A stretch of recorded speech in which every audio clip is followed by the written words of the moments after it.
नमस्ते, मेरो नाम भुवन आचार्य। अब आज चाहिँ हामी यहाँ पशुपति क्षेत्रमा खटिरहनु भएको एक दुईजना निर्वाचन प्रहरीसँग केही कुराकानी गर्न गइरहेका छौँ। तपाईहरूलाई के कस्तो लाग्छ भिडियो च्यानललाई सब्स्क्राइब गरेर भिडियोलाई लाइक गरेर सुरु गर्न सक्नुहुन्छ।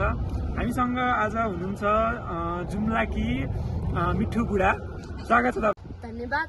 नमस्कार सबैजनालाई। मेरो नाम मिठु बुढा, घर जुम्ला, उहाँसँगले भन्न सक्नुभयो। तपाईँ चाहिँ निर्वाचन प्रहरी भएको कति भयो? म भएको आज 20 दिन भयो। 10 दिन तालिम गऱ्यौँ। हजुर। अनि साथै अहिले ड्युटी खटाइराख्नु भएको छ सरहरूले, गुरुबाहरूले। हजुर। अनि त्यो ड्युटीमा चाहिँ 10 दिनसम्म के गर्नुपर्ने रहेछ, के गराउनु भयो प्रहरीहरूले? त्यो चाहिँ आफूले तपाईँले भोगेको अनि जानेको दुई चारवटा कुराहरू छ भने सेयर गरिदिनु है।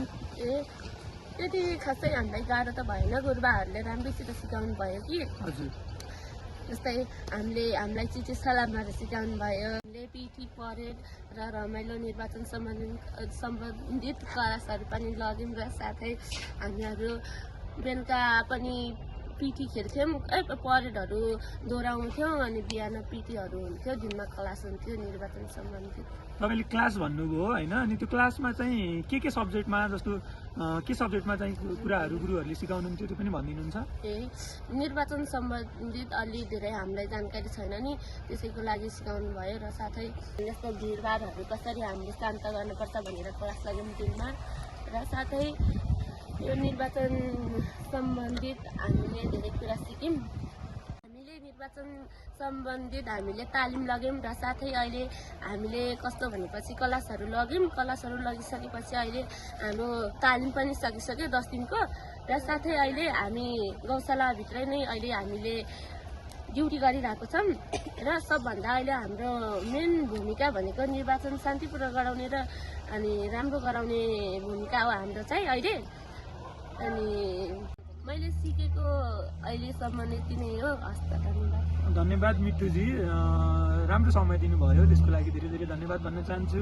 हामीसँग मिठु बुढाजी हुनुहुन्थ्यो भर्खरै। उहाँसँग चाहिँ हामीले निर्वाचन सम्बन्धी उहाँलाई थाहा भएका केही कुराहरू सोधेर उहाँ गइसक्नु भएको छ। उहाँ चाहिँ अहिले ड्युटीमा कार्यरत हुनुहुन्छ, ड्युटीमै खटिराख्नु भएको छ यो पशुपति क्षेत्रमा। त्यसै गरी हामीसँग अर्को एकजना साथी पनि हुनुहुन्छ। उहाँको घर पनि जुम्ला हो।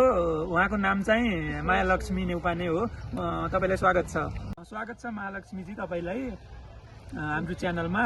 तपाईँलाई थाहा भएको निर्वाचन प्रहरीले गर्नुपर्ने कामहरू र तपाईँहरूलाई यहाँ गराउनु भएको तालिम सम्बन्धी केही आफूले जानकारी भएका कुराहरू दर्शकबिन सामु आफ्नो कुराहरू राख्न अनुरोध छ। नमस्ते, मेरो नाम मायालक्ष्मी नेउपाने, घर जुम्ला।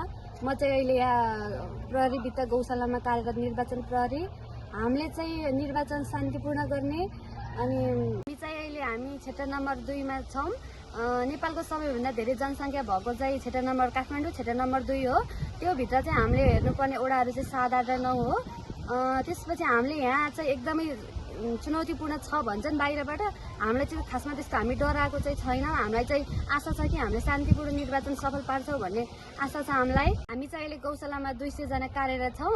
हाम्रो मेन एजेन्डा भनेको चाहिँ हामीले यो निर्वाचन चाहिँ शान्तिपूर्ण गर्ने, अनि त्योमा हामी ढुक्क पनि छौँ, शान्तिपूर्ण हुन्छ भनेर पनि ढुक्क छौँ। सिकेको कुराहरू यति नै हो। यसको लागि सरले मलाई क्वेसन सोध्नु भएकोमा धन्यवाद। अहिलेलाई हतार छ। Thank you. धेरै धेरै धन्यवाद। उहाँ हुनुहुन्थ्यो मायालक्ष्मी नेउपानेजी। आफूले जान्नुभएका, आफूले सिक्नुभएका, हामीले सिक्नुपर्ने कुराहरू चाहिँ सिकाएर गइसक्नु भएको छ। त्यसै गरी हामीसँग अर्को एकजना मित्र हुनुहुन्छ। उहाँको नाम हो लोकेन्द्र महत र उहाँलाई पनि हामीले चाहिँ आफूले जानेका सिकेका निर्वाचन सम्बन्धी केही प्रश्नहरू गर्नेछौँ। स्वागत छ लोकेन्द्रजी। धन्यवाद हाम्रो भुवन सरलाई होइन। आज चाहिँ अब भुवन सरले बोलाउनु भयो। मेरो नाम चाहिँ लोकेन्द्र महत, घर चाहिँ दैलेख। तपाईँ दैलेखको मान्छे चाहिँ काठमाडौँमा निर्वाचन प्रहरी हुन चाहिँ कसरी तपाईँलाई जुर्यो, के भयो, तपाईँ कता बस्नुहुन्छ, आफ्नो बारेमा अरू के कुरा भनिदिनु न। म चाहिँ हाल अहिले बसेको काठमाडौँमा 5 वर्ष भयो होइन। हजुर। यसै बेरोजगारीको कारणले गर्दाखेरि अब भइयो, ख्यालमै मजाकमै प्रहरी भइयो। तपाईँहरूलाई चाहिँ यो के भन्छ निर्वाचन प्रहरी बनाउनुभन्दा अगाडि चाहिँ केही कुराहरू तपाईँहरूको हुन्छ होला नि, रनिङ भने जस्तो केही इक्जामहरू भयो कि के भयो त्यसको बारेमा भनिदिनुहोस् न। सुरुमा चाहिँ अब फर्म भरिसकेपछि रनिङ भयो, हजुर। 1600 मिटर हजुर रनिङ भयो, त्यसपछि लिखित भयो। हजुर त्यो सबै कुराहरू पार गरेर चाहिँ तपाईँ हुनुभएको। त्यो हजुर सबै कुरा अनि काठमाडौँमा चाहिँ एकदमै धेरै मान्छे चाहिएको भन्ने कुराहरू चाहिँ मैले सुनेको थिएँ। काठमाडौँमा चाहिँ कति जति छन् निर्वाचन प्रहरीहरू भनिदिनुहोस् न। काठमाडौँमा अहिले चाहिएको चाहिँ हाम्रो लगभग ठ्याक्कै भन्नुपर्दा लगभग 5000 समथिङ 5000 चाहन्छौँ, 5000सम्म छ। अहिले हाम्रो यो गौशाला वीर प्रहरीमा चाहिँ हजुर 200 जना जति छन् चाहन्छौँ। ए हजुर अनि फर्म भर्ने चाहिँ कति हुनुहुन्थ्यो अनि कतिजना त फालिनु पनि भयो होला नि होइन? फर्म भर्ने चाहिँ लगभग समथिङ 15-16 हजार जति थिए, हजुर। त्यहाँमध्येमा अब 5000 जति छानिएर यहाँसम्म आइयो।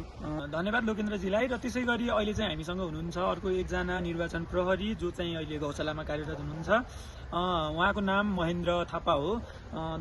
स्वागत छ महेन्द्रजी। धन्यवाद।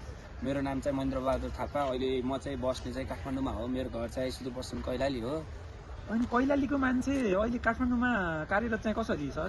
यो चाहिँ अब यस्तै पढ्थेँ, अब पढाइ सँगसँगै पनि केही काम गरौँ भनेर चाहिँ निर्वाचन प्रहरी भयो भनौँ। ए अनि त्यस्तै तपाईँ चाहिँ अहिले गौशालामा होइन? हजुर हजुर। हजुर अनि यहाँ चाहिँ तपाईँको दिनमा कति घन्टा अनि यो स्यालेरी सम्बन्धी केही कुरा कति चाहिँ निर्वाचन प्रहरी चाहिँ कति दिनलाई अथवा कति समयलाई हो होइन? अनि त्यसमा चाहिँ तपाईँहरूले पाउने पारिश्रमिक सेवा सुविधाको बारेमा केही कुरा भनिदिनुहुन्थ्यो कि?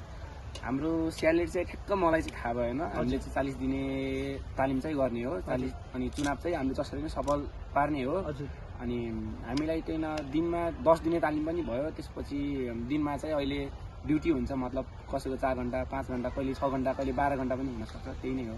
ए अनि तपाईँ चाहिँ अहिले गौशालामा हुनुहुन्छ होइन? हजुर, हजुर। गौशालामा तपाईँ चाहिँ कुन एरियामा हुनुहुन्छ? म गौशालामा चाहिँ वृद्ध गौशालामा भनौँ अहिले चाहिँ मतलब- काठमाडौँभित्रै। ए त्यही हो। अनि तपाईँसँग कार्यरत अरू कतिजना सहकर्मी? मसँग 201 जना छौँ हामीहरू चाहिँ। ए अनि तपाईँहरूको चाहिँ सिफ्ट अनुसार हुन्छ कि सबैको एकैचोटि हुन्छ कि सिप कस्तो? अनुसार हुन्छ, एकैचोटि चाहिँ हुँदैन सबै। हजुर नाइटमा नि पर्छ? नाइटमा पनि पर्छ, डेमा पनि पर्छ, मर्निङमा पनि पर्छ। अरू केही कुरा बोल्न चाहनुहुन्छ र कि दर्शकबिनहरूको लागि केही कुरा भन्न चाहनुहुन्छ भने प्लेटफर्म तपाईँको। मलाई चाहिँ लागेको मनमा त्यस्तो केही छैन। मभन्दा अगाडिको साथीहरूले पनि भनिसक्नुभयो, त्यही नै हो भनौँ। धन्यवाद। उहाँ हुनुहुन्छ महेन्द्रजी र उहाँले पनि आफ्नो केही आफूले जानेका केही कुराहरू चाहिँ हामीलाई जानकारी गराएर गइसक्नु भएको छ। र म पनि अब यो भिडियोलाई यहीँ यति नै गरेर चाहिँ अब यहाँदेखि म पनि जानुपर्ने हुन्छ। र तपाईँहरूलाई लागेका तपाईँहरूले चाहिँ भुवनले चाहिँ केही कुरा सोधिदिए हुन्थ्यो भनेर तपाईँहरूलाई लागेका केही मनमा प्रश्नहरू छन् भने कमेन्ट गर्न नबिर्सिनु होला। पक्कै पनि अर्को भिडियोमा फेरि भेट्नेछौँ। त्यतिन्जेलको लागि धन्यवाद।